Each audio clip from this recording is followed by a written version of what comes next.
नमस्कार साथियों, आज हम लोग निगोशिएबल इंस्ट्रूमेंट का पार्ट थर्ड करेंगे।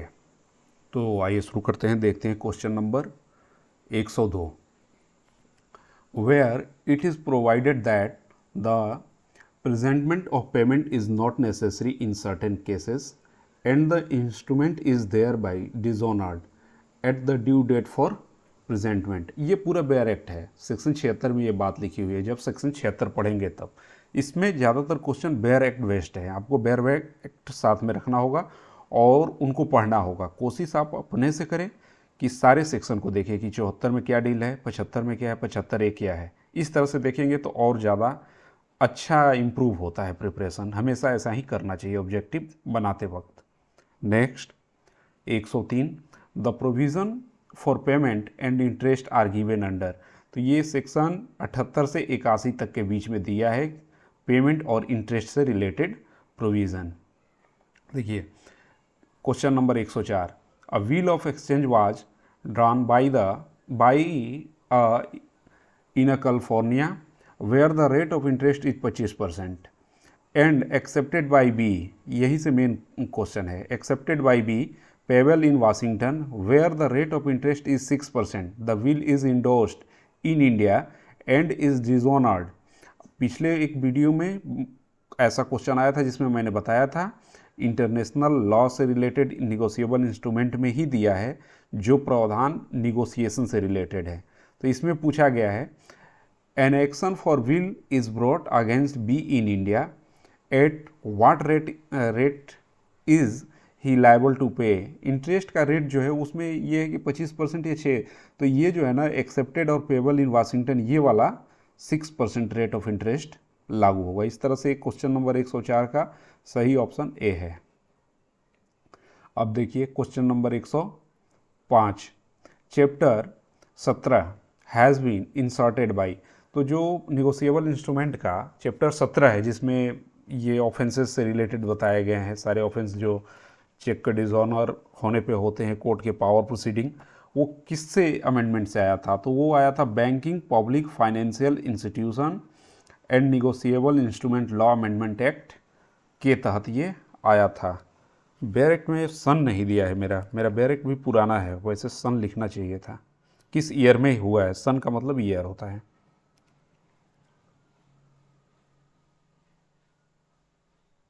1988 में ये हुआ था, 1988 में।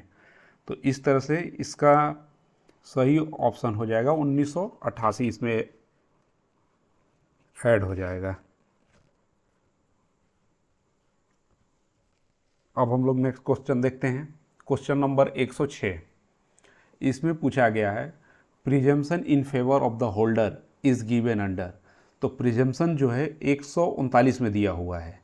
139 बहुत इंपॉर्टेंट क्वेश्चन है, सेक्शन है निगोशिएबल इंस्ट्रूमेंट का, तो इसको आप विस्तार से पढ़ें इस सेक्शन को। Question number 107, section 139 raise the presumption of. तो ये रिवर्टेबल प्रिजम्पशन है, लेकिन उसमें वर्ड यूज किया गया है सेल प्रिज्यूम। तो कैसा प्रिजम्पशन होता है कि जो निगोशिएबल इंस्ट्रूमेंट प्रेजेंट कर रहा है या होल्डर इन ड्यू कोर्स में रख रहा है, तो ज़रूर कोई ना कोई लाइबिलिटी को डिस्चार्ज करने के लिए ही उसे चेक दिया गया है, लेकिन इसको प्रूव किया जा सकता है कि वो गलत तरीके से चेक पा लिया है या जैसे भी एविडेंस के माध्यम से रिवर्ट किया जा सकता है। अब हम लोग देखते हैं question number 108, section 48 is to be read subject to the provision of. तो ये सेक्शन 48 जब पढ़ेंगे उसी में दिया है कि अंडर प्रोविज़न ऑफ सेक्शन 58, इसीलिए इसको उसके साथ रेड करेंगे तब समझ में आ जाएगा। पूरा बेयर एक्ट ही है ये भी। Question number 109, until the contrary is proved, the presumption in favor of holder is that he received the check of the nature as referred to in। तो सेक्शन 138 जो है उससे संबंधित ये है।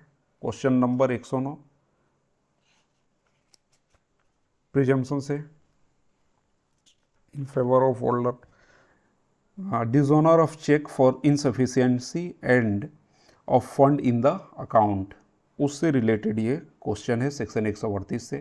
Question number 110, a court can take cognizance of the offence punishable under section 138 upon.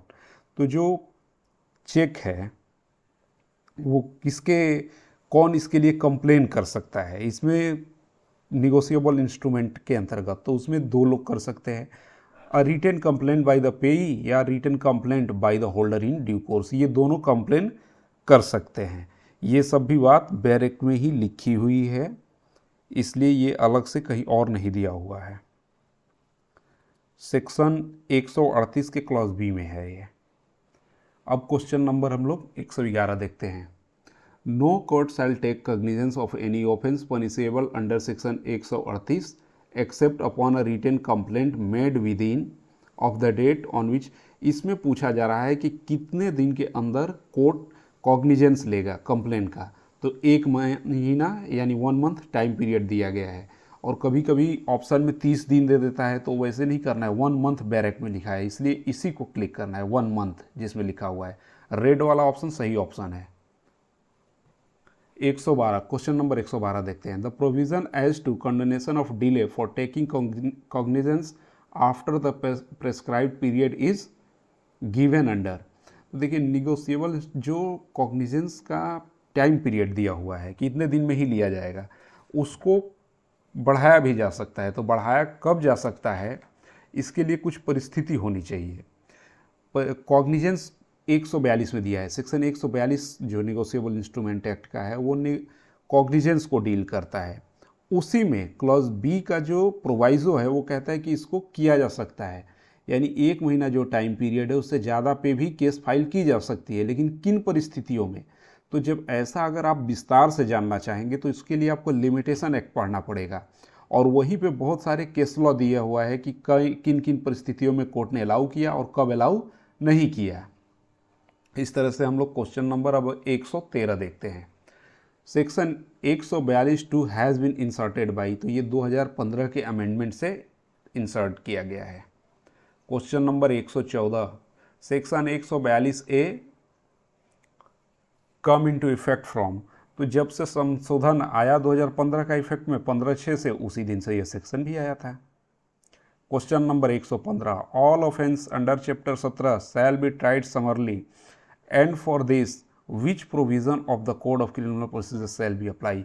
ये important question है, ये कई बार पूछा गया है, कई जगह पूछा गया है। मेनली ये CRPC का क्वेश्चन है, क्योंकि समरी ट्रायल जो है वो 262 से 265 के बीच दिया हुआ है CRPC में। Question number 116, in case of any conviction in a summary trial under section 143 it shall be lawful for the magistrate to pass sentence of imprisonment for a term not exceeding. तो 1 year से ज़्यादा जब 143 को आप read करेंगे negotiable instrument act का, तो उसमें ये टाइम लिमिट दिया हुआ है। Question number 117, for the purpose of section 139 it is presumed that the holder of the check receive the check for the full or part discharge of। तो ये किस लिए लिया होगा, तो डेप्ट और या अदर लाइबिलिटी के लिए लिया होगा। 117 का सही ऑप्शन सी है। Question number 118, every endeavour shall be made to conclude that trial of offence under section 138 within from the date of filing. इसमें टाइम पीरियड पूछा जा रहा है कि केस फाइल होने के कितने दिन के अंदर में डिसाइड कर देना, तो इसमें टाइम पीरियड 6 मंथ है। ये टाइम पीरियड वाले भी क्वेश्चन इंपॉर्टेंट होते हैं, क्योंकि पूछे जाते हैं, ऐसे क्वेश्चन पूछे जाते हैं। Question number 119, summon shall be send by speed post और courier service as approved by this. तो सेशन कोर्ट जिस माध्यम से समन को सेशन कोर्ट अप्रूव कर दे रहा है, अगर सेशन में चल रहा है ट्रायल, उस माध्यम से आप समन भेज सकते हैं। Question number 120, the provision under section 47 dealing with rule of negotiation by delivery is subject to the provision of. तो सेक्शन 47 जब पढ़ेंगे वहीं पे प्रोविजन ऑफ, तो सेक्शन 47 में ही 58 के बारे में दिया हुआ है कि किसके प्रोविज़न के अंतर्गत होगा। तो सेक्शन 47 का हेडिंग है निगोशिएशन बाय डिलीवरी, उसी में दिया subject to the provision of section 58। तो ये सीधा सीधा बेयर एक्ट का लाइन है। Question number 121, which among the following is not a presumption under section 118। तो देखिए कई तरह का प्रिजम्पशन सेक्शन 118 में दिया है, तो उसमें से पूछ रहा है कि कौन सा एक प्रिजम्पशन सेक्शन 118 में नहीं दिया गया है। सेक्शन 118 इस अधिनियम का इम्पोर्टेंट है, अधिनियम है नेगोशिएबल इंस्ट्रूमेंट एक्ट।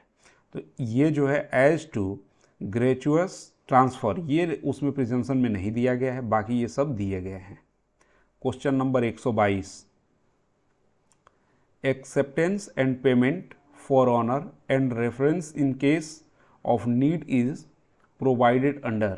तो ये चैप्टर का नाम पूछा है, चैप्टर का ये हेडिंग ही है, चैप्टर नंबर 11 का ये हेडिंग है, वही सीधा सीधा पूछा गया है। तो चैप्टर का नाम भी आप याद रखेंगे, किस चैप्टर में क्या दिया हुआ है और कितने चैप्टर हैं। एक मिस्टेक ऊपर हो गया था फर्स्ट में, इसमें टोटल सेक्शन 148 हो गए हैं और मैं भी 147 ही अपने पुराने बैरेक्ट से देख के समझ रहा था, तो उसको आप लोग करेक्ट कर लेंगे, नए बैरेक्ट से ही देख करके करें इसको, मेरे पास पुराना बैरेक्ट है। Question number 123, as per the provision of section 78 subject to the provision of section 82C payment of amount due on a negotiable instrument in order to discharge the maker or acceptor be made to the holder of the instrument। ऐसे ज़्यादातर deep question commerce में पूछे जाते हैं, CA के exam जो होते हैं उसमें पूछे जाते हैं, या कॉमर्स से रिलेटेड, बैंकिंग से रिलेटेड। हम लोगों में थोड़ा लॉ का ट्यूनिंग वाला पॉइंट रहता है, तब क्वेश्चन उस पर बनते हैं, लेकिन जानना सबको चाहिए, सेक्शन वाइज जानना चाहिए। ऑब्जेक्टिव एग्जाम में कहीं से भी कुछ भी क्वेश्चन पूछा जा सकता है।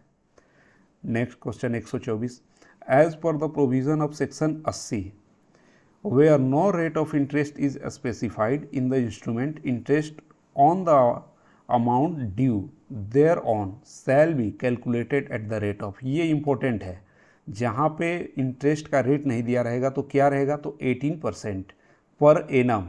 ये भी ध्यान दीजिए, 18% जो है वो पर एनम है, यानी एनुअल है, मंथली, 5 ईयरली, इस तरह के ऑप्शन आए तो कंफ्यूज नहीं होना, ये कोई क्वेश्चन इंपॉर्टेंट है, मार्क कर सकते हैं इसको। Question number 125, the maker, acceptor और endorser respectively of a negotiable instrument is discharge from liability thereon by. तो ये कैसे डिस्चार्ज करेगा, कैंसिलेशन से होगा, रिलीज से होगा, पेमेंट से होगा, तो ये ऑल ऑफ द एबव इसका सही ऑप्शन है। Question number 126, the time period mention under section 83 is. तो सेक्शन 83 में ही ये 48 आवर टाइम पीरियड दिया हुआ है। सेक्शन 43 क्या चीज़ का डील करता है, तो इसको हम लोग बेयर एक्ट में भी देख सकते हैं कि क्या सेक्शन 83 में दिया हुआ है। Discharge by allowing drawing more than 48 hour to accept, ये मार्जिनल नोट सेक्शन 83 का है, 48 आवर उसी में दिया हुआ है।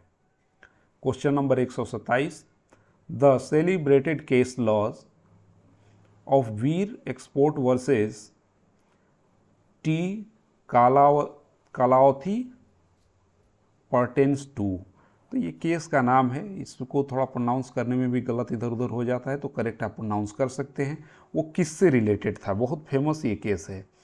तो ये केस सेक्शन 87 से रिलेटेड था। सेक्शन 87 में क्या दिया था, तो अल्टरेशन के बारे में दिया था कि मटेरियल अल्टरेशन इंस्ट्रूमेंट में किया जाता है तो क्या प्रभाव होगा, अगर किसी भी तरह का अल्टरेशन करेंगे निगोशिएबल इंस्ट्रूमेंट में तो वो वाइड हो जाएगा। परंतु इस केस के माध्यम से पूरा व्याख्या दिया गया था, इसको और बढ़ाया गया था कि किन परिस्थितियों में और क्या असर होगा।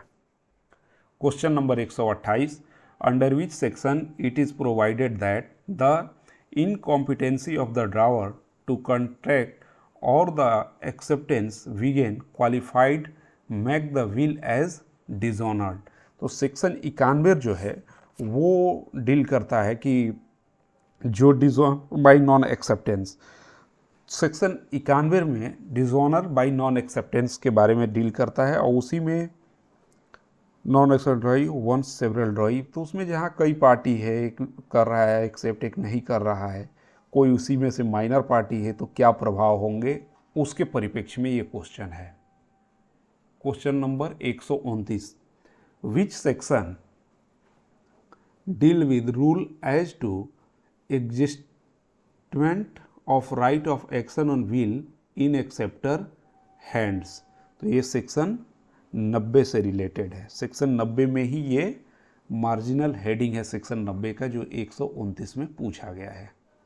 Question number 130, section 94 deal with the provision as to the mode in which notice dishonour may be given in such a situation if the notice is duly directed and send by post and miscarries, such miscarriage does not render the notice invalid। तो ये notice के बारे में है कि notice जब भेजा जा रहा है और वो सिचुएशन ऐसा आ रहा है कि directly send by post and miscarriage, तो सच मिसकैरेज, नोटिस तो भेज दिया गया लेकिन वो मिसकैरेज हो जा रहा है, तब क्या होगा, तो उसके आधार पे वो इनवैलिड नहीं हो जाएगा। एक ये सेक्शन 94 में डील किया गया है। मोड इन विच नोटिस में बी गिवन, उसी में ये बताया गया है कि वो मिसकैरेज के आधार पे इनवैलिड पूरा प्रोसेस को नहीं कर सकता। सेक्शन, अब क्वेश्चन नंबर 131 देखते हैं। Which section deal with the effect of notice when the party to whom notice is given is died and the party dispatching the notice is ignorant of death of the party to whom the notice is dispatched। तो ये पूछ रहा है कि किस section में ये बताया गया है कि जिसको नोटिस भेजा जा रहा है वो मर गया है और जो भेजने वाला है वो इसको जानता नहीं है या इग्नोर करता है। तो ऐसा सिचुएशन सेक्शन 97 में बताया गया है कि उसका प्रभाव क्या होगा जब कोई पार्टी मर गया है, तब क्या स्थिति बनेगी। अब नेक्स्ट क्वेश्चन हम लोग देखते हैं, question number 132, choose the correct match. तो इसमें सेक्शन दिया हुआ है और सेक्शन के साथ मैच करना है, तो ऑल जो भी इसमें सेक्शन दिया हुआ है सब करेक्ट है। Question number 132, as per section 138 the punishment provided is. तो सेक्शन 138 में जो पनिशमेंट दिया हुआ है वो दिया है imprisonment for a term which may be extended to 2 year और with fine which may extend to twice the amount of check or both। ये पनिशमेंट बताया गया है 138 में। अब next question 134, a negotiable instrument dated 30 August 2017 is made payable 3 month after date of the instrument will be at maturity on. तो ये date calculate करने से संबंधित क्वेश्चन है कि कितने तारीख को मैच्योर होगा। तो इस क्वेश्चन में जब मैच्योरिटी काउंट 3 मंथ हो रही है उसके अकॉर्डिंग 3 दिसंबर 2017 को ये मैच्योर मान लिया जाएगा। Question number 135, A draw a bill on B for Rs 500 payable to the holder of A, B accept the bill but subsequently dishonour it by non payment, A sue B on the bill, B proved that it was accepted by value of Rs 400 and as on accommodation to the plaintiff as to the residue what amount A can recover। तो देखिए सीधा सीधी कह रहा है कि bill of exchange तो 500 रुपये का था, जो ये बिल है 500 का था, वो डिसऑनर हो जा रहा है, सब्सिक्वेंटली डिसऑनर हो गया नॉन पेमेंट के आधार पे, पेमेंट नहीं किया गया है। ए रिकवरी के लिए स्यू कर रहा है बी पे, लेकिन B prove that it was accepted for value of 400। अब जो ये मेन लाइन है B prove that it was accepted for value of 400, तो जब प्रूफ हो गया तो क्वेश्चन यही से कंप्लीट हो गया, तो इसीलिए इसका ऑप्शन बी 400 हो जाएगा। क्वेश्चन नंबर 136 देखते हैं हम लोग। A the holder of a negotiable instrument payable to bearer deliver it to B's agent to keep for B, the instrument has been negotiated as per the provision of section 47। हाँ, तो business में तो ये होता ही है, transfer होगा उसके agent कर सकते हैं, क्योंकि हर चीज़ में ऑनर ही इन्वॉल्व तो होता नहीं है। निगोशिएबल बाय डिलीवरी का कंसेप्ट सेक्शन 47 में दिया हुआ है। Question number 137, which are the following section as held in the case of Vasudev versus National Saving Bank deal with what are known as restrictive endorsement, which is express word restrict or exclude the right of endorser। तो section 50 जो है effect of endorsement, उससे related ये question पूछा गया है। Question number 138, who among the following are capable of negotiating a negotiable instrument. तो ये सारे लोग जो है सोल मेकर, ड्रावर, पेई और इंडोर्सी, ये सब लोग कैपेबल है। देखिए ये क्वेश्चन जो है ना वो समय, टाइपिंग, ये सब बचाने के लिए बहुत बुलेट फॉर्म में लिखा गया है, यानी आप पढ़े रहेंगे तभी इसके लेवल तक पहुंच पाएंगे। और एग्ज़ाम में जो क्वेश्चन आता है वो पूरा कंप्लीट सेंटेंस रहता है, वहाँ पे टाइपिंग के लिए, टाइम के लिए नहीं ध्यान रखा जाता है, वहाँ पे कंप्लीट सेंस में पूछा जाता है। इसलिए परेशान नहीं होना कि ऐसा क्वेश्चन आता है कि नहीं आता है। हाँ, डायरेक्ट ऐसा क्वेश्चन नहीं आएगा, श्योर है नहीं आएगा, लेकिन इससे रिलेटेड अगर आप जानते रहेंगे तो वहाँ कंप्लीट सेंस में पूछा जाएगा तो आप आंसर करने के लिए कैपेबल हो सकेंगे। यही इन क्वेश्चनों के माध्यम से है कि आप अपने को इम्प्रूव कर सकेंगे। डायरेक्ट यही क्वेश्चन होंगे कि नहीं होंगे ये कोई दावा नहीं कर पाएगा। क्वेश्चन नंबर 139, किसी भी एग्जाम में ऐसा नहीं हो पाता है, बड़े एक्सपर्ट होंगे वो कर देते होंगे। Question number 139, the endorser of a negotiable instrument sign his name adding the word without recourse, what is the liability of the endorser upon this is instrument. देखिए ये चेक के रेखांकन से संबंधित है और एक विदाउट प्रिजुडिस एक सेक्शन में ये दिया हुआ है, सेक्शन 38 में ही संभवतः दिया है, क्लियर नहीं हूँ लेकिन भी याद नहीं आ पा रहा है। तो उसमें the endorser incurs no liability, without recourse का जो ये मीनिंग निकलेगा वो निकलेगा ये option B, the endorser incur no liability. Without prejudice जैसा लिख के साइन लोग करते हैं ना, जैसे कभी आपसे कोई बिल पेमेंट लेना है 1000 रुपया और आपको मिल रहा है 800 रुपया लेकिन साइन करवाया जा रहा है, तो विदाउट प्रिजुडिस, ऐसे ऐसे कई वर्ड होते हैं, सिग्नेचर कर देंगे, उससे सेंस आता है कि अभी ये आप कंप्लीट सिग्नेचर नहीं किए, कुछ पाए हैं लेकिन कंप्लीट नहीं। Question number 140, a bill is drawn payable to A और order A endorse it to B, the endorsement not containing the word or order or any equivalent word in such a case, option number B may negotiate the instrument। Question 41, section 75 A deal with. तो ये bear act का सीधा सीधा है कि 75 section 75 ए क्या deal करता है, तो ये डील करता है excuse for delay in presentment of acceptance of और payment. Question number 142, the presumption as to the date of a negotiable instrument under section 118 is that every negotiable instrument bearing a date was made or drawn on a such date prior to the such date without 3 में ऐसा नहीं, on such a date से वो prejudice हो। Question number 143, when was the term of imprisonment under section 138 increased to 2 years। तो ये कब इसको इम्प्रिजनमेंट को 138 में इंक्रीज किया गया, तो 6/2/2003 से। Question number 144, section 145 was inserted in 1881 act by. तो ये संशोधन के माध्यम से आया था 2002 में। इसका संशोधन सारा तो नहीं उतना इम्पोर्टेंट है, लेकिन लेटेस्ट वाला जो है ना वो इम्पोर्टेंट है। Question number 145, if a minor draw endorse deliver or negotiate an instrument, such instrument bind all party to the instrument except the minor। ये क्वेश्चन ऊपर हम लोग कर चुके हैं, रिपीटेड है, ऐसे क्वेश्चन को आप ध्यान देंगे, यही इंपॉर्टेंट क्वेश्चन है। Question 146, an instrument construed either as a bill of exchange और a promissory note, such instrument is an ambiguous. जो इंस्ट्रूमेंट है वो क्लियर नहीं कर पा रहा है कि बिल ऑफ एक्सचेंज है कि प्रोमिसरी नोट है, तो उसे क्या कहेंगे, एम्बिगस इंस्ट्रूमेंट कहेंगे। इसको डील किया गया है हमारे बेयर एक्ट में। Question number 147, choose the correct match. इसमें मैच को चूज करना है, तो चैप्टर 9 में नथिंग एंड प्रोटेस्ट के बारे में दिया हुआ है चैप्टर 9 में।